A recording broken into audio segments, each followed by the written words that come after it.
तो स्वागत है आप सभी का स्टूडेंट साथी यूट्यूब चैनल पे। और खान सर का जो बुक था बिहार स्पेशल, बिहार सामान्य ज्ञान एक समग्र परिचय, इसका 3-4 कंटेंट तो हम लोगों ने ऑलरेडी कंप्लीट कर लिया है। अगर आप लोगों ने नहीं देखा होगा तो आप लोग प्लीज़ जाके, लिंक है डिस्क्रिप्शन में, वहाँ से जाके चेकआउट कर सकते हैं। बिहार का इंट्रोडक्शन हो गया है, एंशिएंट हिस्ट्री ऑफ बिहार हो चुका है, आज मेडाइवल वाला क्लास चलेगा बिहार का। और इसमें इस बुक का जो मेडाइवल हिस्ट्री वाला पार्ट है उसको आज हम लोग देखेंगे। और मोस्ट इंपॉर्टेंट क्वेश्चंस जो लगभग हर एग्जामिनेशन में बिहार मेडाइवल हिस्ट्री से पूछे जा चुके हैं उसको देखेंगे। वीडियो तो आप लोग देखते नहीं है, कहे लगी है 22,000 सब्सक्राइबर्स, लेकिन वीडियो में देखिएगा महाराज तो 22 को व्यूज नहीं दिखेगा। फिर भी हम लोग भी थेथर हैं, कंटेंट बनाना हमारा काम है, देखना आपका काम है, प्यार देना आपका काम है। चलिए हम लोग शुरू करते हैं। कश्मीर घाटी के अंतिम मुस्लिम शासक यूसुफ शाह चक, जिन्हें मुगल सम्राट अकबर द्वारा बिहार में निर्वासित किया गया था, वो कहाँ दफन है? पहला क्वेश्चन आ रहा है। ये क्वेश्चन कहाँ पूछा गया? देखिए, हम जो बोलते हैं कि जितने भी क्वेश्चंस, अभी जीके जीएस वाला भी सीरीज चला रहे हैं हम लोग, तो जीके जीएस वाला में भी astronomy, India and its neighbour, introduction to India, कल हम लोगों ने किया था Ramsar sites, tiger reserves and census 2011। तो जितने भी क्वेश्चन यहाँ पे हम लोग कर रहे हैं सब कहीं ना कहीं पूछा हुआ हर एग्जामिनेशन में। तो यहाँ भी देख सकते हैं भी आप लोग कि कश्मीर घाटी के अंतिम मुस्लिम शासक यूसुफ शाह चक, जिन्हें मुगल सम्राट अकबर द्वारा बिहार में निर्वासित किया गया था, वो कहाँ दफन है? तो ये क्वेश्चन जो है आपका कहाँ पूछा गया था? 65वीं पीटी में पूछा गया था, बीपीएससी 65वीं पीटी में पूछा गया था। और इसका करेक्ट आंसर है नालंदा। ठीक है, नालंदा। एक ही क्वेश्चन में बहुत सारे चीज साध चुके हैं, एक साधे सब सधे वाला क्वेश्चन है। एक ही क्वेश्चन में आप पढ़ सकते हैं कश्मीर घाटी के अंतिम मुस्लिम शासक, तो इसका आंसर निकल गया यूसुफ शाह चक। और इसको मुगल सम्राट अकबर द्वारा बिहार में निर्वासित किया गया था, ये दूसरा निकल गया। और कहाँ दफन है? तो नालंदा में निकल गया। तो 3 क्वेश्चन, एक साधे सब सधे क्वेश्चन का सिलेक्शन हो, इसने किया गया है ताकि एक ही क्वेश्चन में 2-4 को क्वेश्चन आप लोगों का कवर अप हो जाए। और ना होगा तो हम लोग ऑप्शन को देखेंगे मल्टी डायमेंशनल फॉर्मेट में, ताकि आपका जो है पूरा कॉन्सेप्ट जो है वो क्लियर हो जाए। बिहार का प्रथम मुस्लिम विजेता कौन था? क्वेश्चन है बिहार का प्रथम मुस्लिम विजेता कौन था? तो आपके सामने ऑप्शन है मलिक इब्राहिम, इल्तुमिश, बख्तियार खिलजी, अली मर्दान खिलजी, इनमें से कोई नहीं या एक से अधिक। तो इसका ये क्वेश्चन आपका जो है पूछा गया था बीपीएससी 60 से 62वीं में। कहाँ पूछा गया था भैया? तो बीपीएससी 60 से 62वीं में पूछा गया था। पूछल गए ले बिहार का प्रथम मुस्लिम विजेता कौन था? तो इसका करेक्ट आंसर होगा कौन? बख्तियार खिलजी। यही बख्तियार खिलजी था जो 1199 ईस्वी में पूरा नालंदा विश्वविद्यालय को जला दिया था। आग इतना जला था, आग ऐसी लगी थी कि 3 महीने तक जो पूरा विश्वविद्यालय जो है, पूरा पुस्तकालय जो था वो जलता रह गया था 3 महीने तक। मतलब इतना किताब वहां पे था कि 3 महीने तक जलता रह गया था। और ये कौन था? तो ये तुर्की का शासक था। कहाँ का था ये? तुर्की का था। तो क्वेश्चन है बिहार का प्रथम मुस्लिम विजेता कौन था? तो बख्तियार खिलजी तुर्क शासक था। और 1199 ईस्वी में इसने नालंदा विश्वविद्यालय में आग लगाई थी। तो ये इससे रिलेटेड एक फैक्ट। ठीक है, आगे बढ़ते हैं। कर्नाट वंश का संस्थापक कौन था? कर्नाट वंश का संस्थापक कौन था? तो कर्नाट वंश से क्वेश्चन है, ये कब पूछा गया था? तो 60 से 62वीं संयुक्त प्रारंभिक 60-62वीं वाला पीटी में पूछा गया था। और इसका ऑप्शन है आपके सामने नान्यदेव, नरसिंहदेव, विजयदेव, हरिदेव, या इनमें से कोई नहीं। तो इसका करेक्ट आंसर हो जाएगा नान्यदेव। नान्यदेव। अब उसका कुछ फैक्ट्स हम लोग देख लेते हैं कर्नाट वंश का। तो कर्नाट वंश का जो उदय है वो 1097 ईस्वी में हुआ था। और कब तक चला था? तो ये चला था 1325 ईस्वी में। ठीक है, 1097 ईस्वी से लेके 1325 ईस्वी तक जो है कर्नाट वंश चला था। किस रीजन में? तो मिथिला रीजन में, तिरहुत जिसको बोलते हैं, मिथिलांचल बोलते हैं। और इस दौरान क्या था कि मिथिला जो बोली थी, जो बहुत मीठी बोली है हमारे बिहार की, उसको बहुत प्रमोट किया गया था। लोक साहित्य और जो भी लोक गीत होते हैं उसको मिथिला भाषा में उस समय किया गया था, डेवलप किया गया था, डिजाइन किया गया था, कंपोज किया गया था and Mithila language was promoted during that period. और इस पीरियड को, कर्नाट वंश के पीरियड को गोल्डन एरा ऑफ मिथिलांचल भी कहते हैं, गोल्डन पीरियड ऑफ मिथिलांचल भी कहते हैं, ठीक है। और ये कब से कब तक चला था? तो 1097 ईस्वी में इसकी स्थापना। Who was the founder of Karnat वंश? तो फाउंडर ऑफ कर्नाट वंश was Nanyadev and it was founded in the year 1097 ईस्वी। और ये कब तक चला था? 1325 ईस्वी तक चला था। तो ये सारे फैक्ट्स आपके सामने हैं। स्वर्ण युग कहा जाता था मिथिला को इस पूरे कर्नाट वंश के शासनकाल के दौरान में, ठीक है। कर्नाट वंश के शासनकाल को मिथिला का स्वर्ण युग भी कहा जाता था। और मिथिला बोली जो थी इसी समय जो है बहुत ज्यादा इसका प्रचार प्रसार हुआ था लोकगीत और विभिन्न विभिन्न लिटरेचर्स के माध्यम से, ठीक है। आगे बढ़ते हैं हम लोग। कर्नाट वंश कंप्लीट हो गया।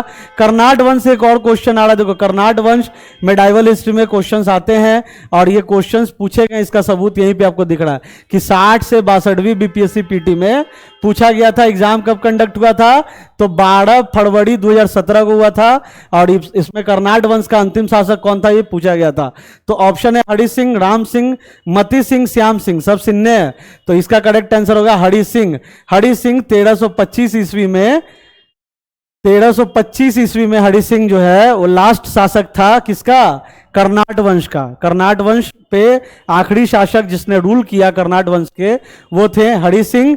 1325 ईस्वी लास्ट पीरियड था उनका। उसके बाद ये नेपाल चले गए, फिर नेपाल में इन्होंने अपनी जो एम्पायर होता है, जो पूरा किंगडम होता है, जो साम्राज्य होता है, उसकी स्थापना की। आगे बढ़ते हैं, moving on to the next question. Iltutmish ने बिहार में अपना प्रथम सूबेदार किसको नियुक्त किया था? ये आपकी 48वीं से 52वीं संयुक्त प्रतियोगिता परीक्षा बीपीएससी पीटी में पूछा जाता। तो मलिक जानी इसका करेक्ट आंसर हो जाएगा भैया, मलिक जानी। आगे बढ़ते हैं, हुमायूं ने चुनार दुर्ग पर प्रथम बार आक्रमण कब किया था? क्वेश्चन है कि हुमायूं ने चुनार दुर्ग पर प्रथम बार आक्रमण कब किया था? 1590 ईस्वी, 1575 ईस्वी, 1576 ईस्वी, 1572 ईस्वी। हुमायूं ने प्रथम बार चुनार दुर्ग पर कब आक्रमण किया था? इसमें तो आपका जो है ऑप्शन दे रहा है 1590 ईस्वी, लेकिन ये गलत होगा। 1590 नहीं, इसका करेक्ट आंसर होगा 1576 ईस्वी, ठीक है। 7 का जो करेक्ट आंसर होगा, नहीं 7 नहीं, छठा, हम लोग अभी 6 में है, सॉरी हम लोग अभी 6 में है। हुमायूं ने चुनार दुर्ग से भी क्वेश्चन बन सकता है। चुनार दुर्ग जो है ये क्या था? ये एक किला था, फोर्ट था, ठीक है। चुनार दुर्ग किला था, फोर्ट था। कहाँ? मिर्जापुर, ठीक है, मिर्जापुर। वेब सीरीज तो देखबे किए होंगे, इससे याद रहेगा, है ना। कालीन भैया वाला वेब सीरीज से याद हो रहेगा मिर्जापुर। तो चुनार दुर्ग कहाँ है? तो मिर्जापुर। और हुमायूं ने चुनार दुर्ग किले पर प्रथम बार आक्रमण कब किया था? तो इसका करेक्ट आंसर होगा 1532 ईस्वी, ठीक है, 1532 ईस्वी। आगे बढ़ते हैं, moving on to the next question. आपका क्वेश्चन है कि अकबर ने बंगाल तथा बिहार को मुगल साम्राज्य में मिलाया था। Akbar was a Mughal ruler और इसने जो है बिहार को और बंगाल को मुगल साम्राज्य में मिलाया था। तो ऑप्शन आपके सामने 1590, 1575, 1576, 1572। तो इसका करेक्ट आंसर हो जाएगा साथियों 1576। यहां पे तो आपका किताबा में तो दिया हुआ ए 1590, लेकिन ये गलत होगा। आप लोग ऐसे अपने इंड से भी एक बार गूगल कर सकते हो, चेकआउट कर सकते हो। तो अकबर ने बंगाल तथा बिहार को मुगल साम्राज्य में 1576 ईस्वी में भी 1576 ईस्वी में अकबर ने बिहार और उड़ीसा को मुगल साम्राज्य में मिलाया था। पहले बिहार और उड़ीसा जो है, बिहार और बंगाल और उड़ीसा ये तीनों को मिलाया था। बिहार और बंगाल पहले मुगल साम्राज्य का हिस्सा नहीं थे, बाद में इसको अकबर ने मिलाया था 1576 में। 1576 में repeating the same thing again and again ताकि आपके दिमाग में स्ट्राइक कर जाए। अली गौहर का बिहार अभियान किस वर्ष समाप्त हुआ? अली गौहर जिसको शाह आलम द्वितीय के नाम से भी जाना जाता है। अली गौहर जिसको शाह आलम द्वितीय के नाम से भी जाना जाता है। तो यहां पे भी कंफ्यूज नहीं होना। अली गौहर, सारे फैक्ट्स को लेके चलेंगे ताकि क्वेश्चन में अगर कोई इंप्रोवाइजेशन भी हो जाए तो टेंशन ना हो हम लोग को, ठीक है। अली गौहर को का बिहार अभियान किस वर्ष समाप्त हुआ था? क्वेश्चन है यहाँ पे। तो इसका करेक्ट आंसर तो आपका हो जाएगा 1765 ईस्वी। यहाँ कहीं नहीं है, करेक्ट आंसर हो जाएगा इसका 1765 ईस्वी। यहाँ दिया हुआ है 1759, लेकिन ये गलत होगा। ठीक है, अली गौहर का बिहार अभियान 1765 ईस्वी में समाप्त हुआ। Ali Gauhar was also known as Shah Alam द्वितीय। और बैटल ऑफ बक्सर के बाद, बैटल ऑफ बक्सर में नवाबों ने, अली गौहर ने, शाह आलम द्वितीय ने भी हिस्सा लिया था। और बैटल ऑफ बक्सर लड़ा था किसके अगेंस्ट? ईस्ट इंडिया कंपनी के अगेंस्ट में, मतलब अंग्रेजों के अगेंस्ट में। तो वो बैटल हार गए थे, और हारने के बाद जो है तुरंत बाद वर्ष 1765 में इलाहाबाद की संधि पर हस्ताक्षर किया गया था, ताकि इनको सुरक्षा प्रोवाइड कराया जाए। सुरक्षा की मांग हुई थी दरअसल उस पूरे संधि में अंग्रेजों से, और सुरक्षा की मांग हुई थी। तो इस प्रकार 1765 में अली जौहर यानी कि शाह आलम द्वितीय का बिहार दौरा समाप्त हुआ था 1765 ईस्वी में। ठीक है, बक्सर के युद्ध के तुरंत बाद, बक्सर का युद्ध किसके किसके बीच लड़ा गया था? तो उसमें ये अली गौहर भी था, शाह आलम द्वितीय, और ये लड़ा गया था किसके अगेंस्ट में? ब्रिटिश ईस्ट इंडिया कंपनी से लड़ा गया था 1765 में। ठीक है, 1765 मतलब बक्सर युद्ध के बाद बिहार अभियान अली गौहर का समाप्त हुआ था। आगे बढ़ते हैं हम लोग। अलोवर्दी को किस वर्ष बिहार का डिप्टी गवर्नर नियुक्त किया गया था? अलोवर्दी खान, इसका पूरा नाम था अलीवर्दी खान। ठीक है, किताब में थोड़ी सी मिसप्रिंट भी है शायद, अलीवर्दी खान, अलीवर्दी। आप लोग कहते हैं किताब का आगे कराइए सेशन, इसमें भी कमेंट कीजिएगा, लेकिन देखता कोई नहीं है। पिछला वाला हम लोगों ने 4-5 वीडियोस पूरे बुक का करा दिया। आप लोग यार मोटिवेशन नहीं देते हो, तो कहाँ से फिर हम लोग कंटेंट बनाएंगे रेगुलरली? 22,000 सब्सक्राइबर है कहने को, और शेयर करने के लिए कहो, वीडियो व्यूज देखो तो 22 भी नहीं है। अब इसमें आप लोग बुरा नहीं मानिएगा, शिकायत हम लोग अपनों से ही करते हैं, आप हमारे अपने, तो शिकायत भी आप ही से हो रही है।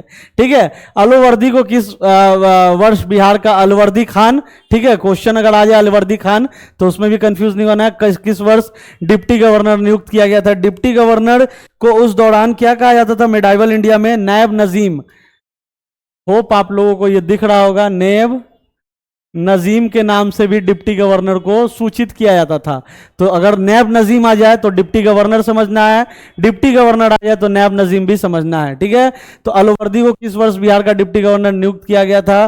तो इसका करेक्ट आंसर होगा 1733, डी होगा इसका करेक्ट आंसर। 1733 में अलवर्दी खान को बिहार का डिप्टी गवर्नर नियुक्त किया गया था। आगे बढ़ते हैं, सारा क्वेश्चन पूछा हुआ है और ज्यादातर जो है आपका बीपीएससी में पूछा गया है।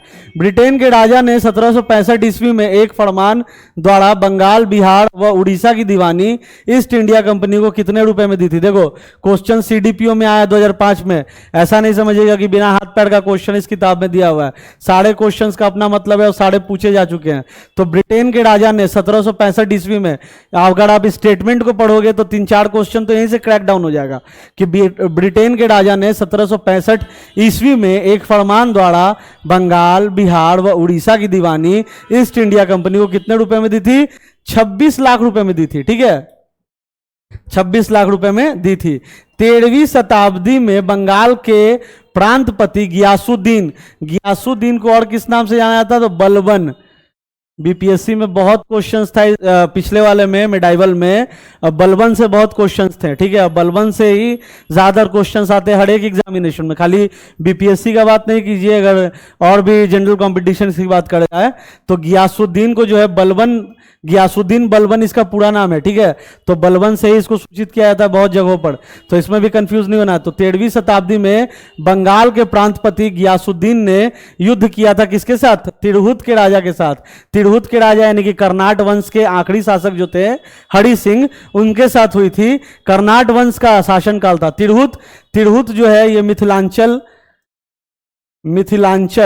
ठीक है, मिथिलांचल या मिथिला तिरहुत को जाना जाता है। मिथिलांचल या मिथिला तिरहुत रीजन को जाना जाता है। तिरहुत रीजन कौन सा रीजन है? मिथिलांचल वाला रीजन जो है वो तिरहुत रीजन है। और उस समय किसका शासनकाल था तिरहुत में? तो उस समय कर्नाट वंश का शासनकाल था तिरहुत में। आखिरी राजा कौन था? तो आखिरी राजा थे हरि सिंह। आखिरी राजा कौन थे? तो आखिरी राजा थे, क्वेश्चन में देख लेते हैं ना, क्वेश्चन में देख लेते हैं सीधे। देखिए हरि सिंह है ना, कर्नाट वंश का अंतिम शासक कौन था? हरि सिंह। तो गियासुद्दीन वाला क्वेश्चन कहाँ गया? हाँ, गियासुद्दीन ने युद्ध किया था तिरहुत के राजा से, यानी कि तिरहुत के आखिरी राजा यानी कि हरि सिंह। तिरहुत रीजन कौन सा है? तो मिथिलांचल रीजन है। और तिरहुत में किसका शासनकाल था? तो कर्नाट वंश का शासनकाल था। आगे बढ़ते हैं भैया, मध्यकाल में बिहार शरीफ का नगर महत्वपूर्ण रहा। बहुत इंपॉर्टेंट क्वेश्चन है, कहाँ पूछा गया है? तो पीटी परीक्षा 1995 में पूछा गया है। तो मध्यकाल यानी कि मिडिल पीरियड में बिहार शरीफ का नगर क्यों महत्वपूर्ण था?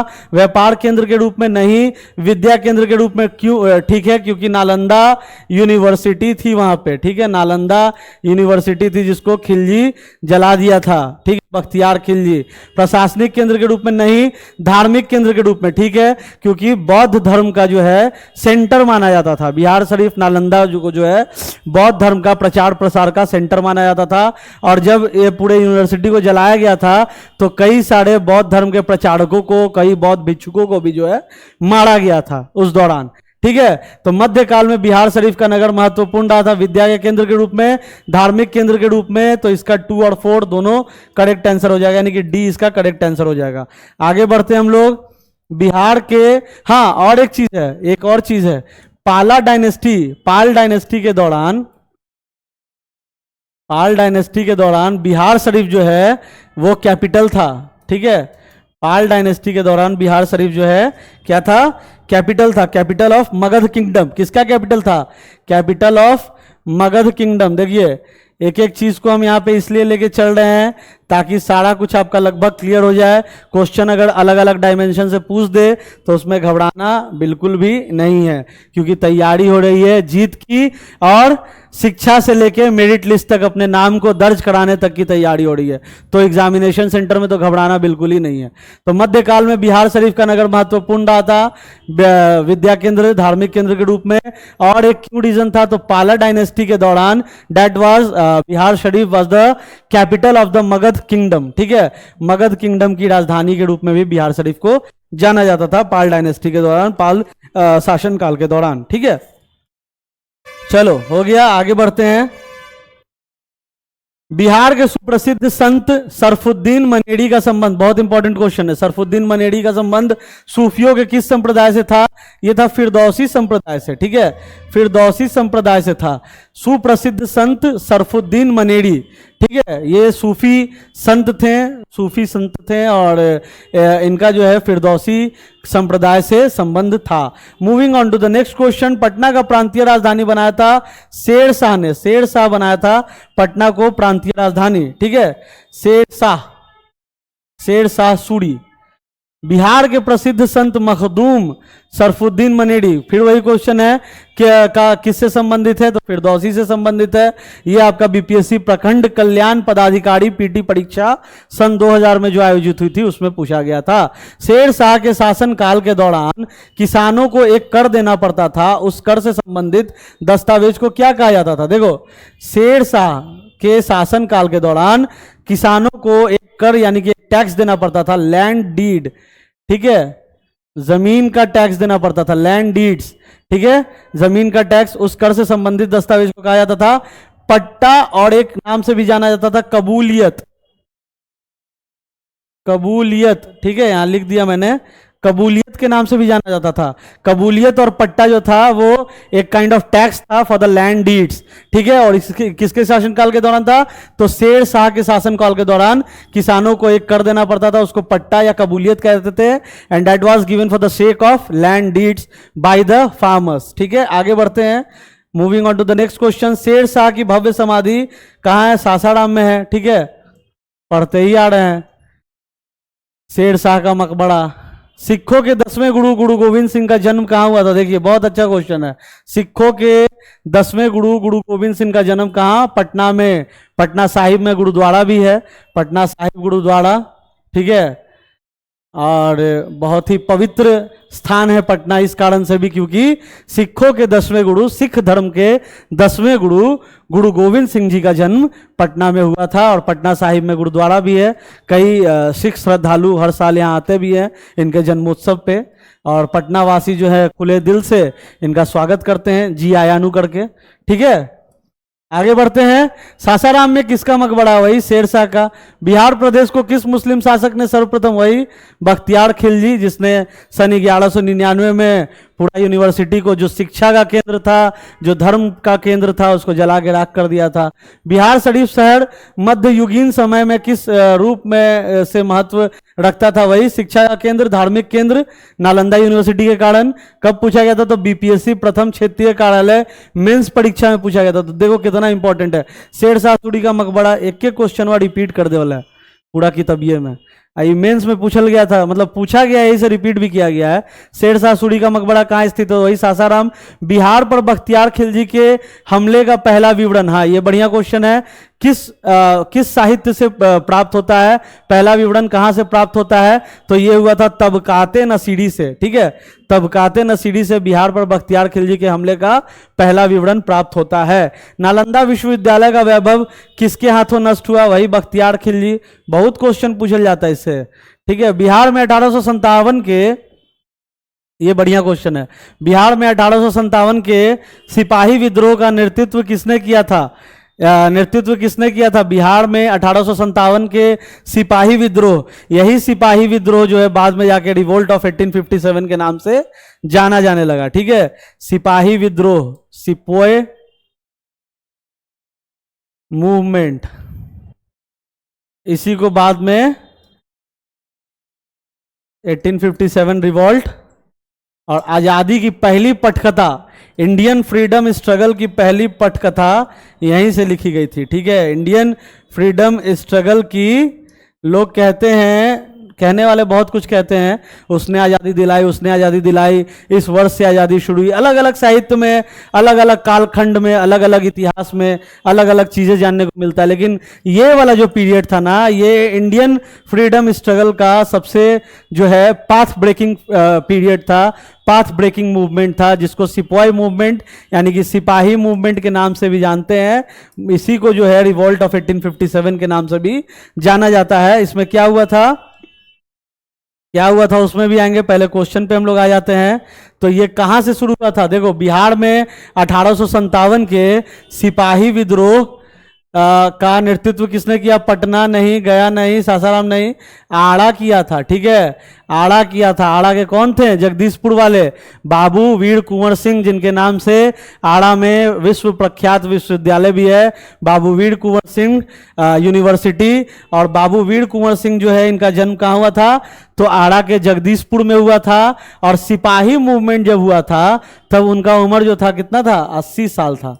ठीक है, 80 साल के थे वीर कुंवर सिंह जब ये मूवमेंट हुआ था, जब इन्होंने भाग लिया था, तो 80 साल के थे। सोच लीजिए, अभी हम लोग के यंग जनरेशन में, अभी के टाइम में कोई काम कह दो तो हालत खराब हो जाता है। और उस समय वो 80 साल के थे जब उन्होंने इस मूवमेंट में, जिसके बारे में हम लोगों ने यहाँ पे चर्चा की है, sepoy movement, revolt of 1857, that was the important path, that has a important role in the Indian freedom struggle. उस समय उनकी एज थी 80 साल। ठीक है, और देखो क्या हुआ था, ये क्या हुआ था, इन्होंने पार्ट लिया था सिपाही मूवमेंट में, जो कि कहां से शुरू हुआ था? दानापुर से, बगले में है पटना के दानापुर से शुरू हुआ था। तारीख अगर पूछल जाए तो लिख देना 25 जुलाई 1857। जाके कहता ना, जाके देख लो, इतिहास में सब दर्ज है। तो 25 जुलाई 1857 वही टाइम पीरियड था, वही डेट था जब सिपाही मूवमेंट कहाँ से शुरू हुआ था? दानापुर से शुरू हुआ था। एंड हिज ट्रूप्स, इनकी जो फौज थी, his troops led to the headquarters of Arrah. ठीक है, कहाँ? Troops led and whose troops? Troops of Babu Veer Kunwar Singh on district headquarters. ठीक है, डिस्ट्रिक्ट हेडक्वार्टर्स ऑफ आड़ा। इसीलिए आड़ा से ही इसकी शुरुआत कही जाती है। कहाँ? बिहार में। ये नहीं इंडिया की बात हो रही है, हम लोग बिहार का मेडाइवल हिस्ट्री पढ़ रहे हैं, तो बिहार के परिप्रेक्ष्य में ही चीजों को पढ़ेंगे, इसमें कंफ्यूज नहीं होना। बिहार में कहां से शुरू हुआ था? तो आड़ा से शुरू हुआ था। आड़ा जिला उखाड़ दलस किला, ऐसी नहीं कहा जाता है। आड़ा का बहुत अहम योगदान था इंडियन फ्रीडम स्ट्रगल में। जब 80 साल के बूढ़े ने आज़ादी में कदम रख लिया था उस दौरान, तो समझ लीजिए कि उस समय के जो नौजवान रहे होंगे उनका खून कितना खौलता होगा। ठीक है, और जिंदा खून ही जो है वो आजादी मांगता है। किसने दाऊद को पटना और हाजीपुर से खदेड़ कर बाहर कर दिया? ये दाऊद दाऊद इब्राहिम नहीं समझ लीजिएगा, ये दाऊद खान है, ठीक है। क्वेश्चन भी जो है अजीब। दाऊद खान कौन है? दाऊद खान कौन है? तो दाऊद खान अफगान लीडर था, अफगानी था ये, अफगान जलेबी मासूक फड़ेबी, ठीक है। बिहार में 1857 के सिपाही विद्रोह का नेतृत्व आड़ा ने किया।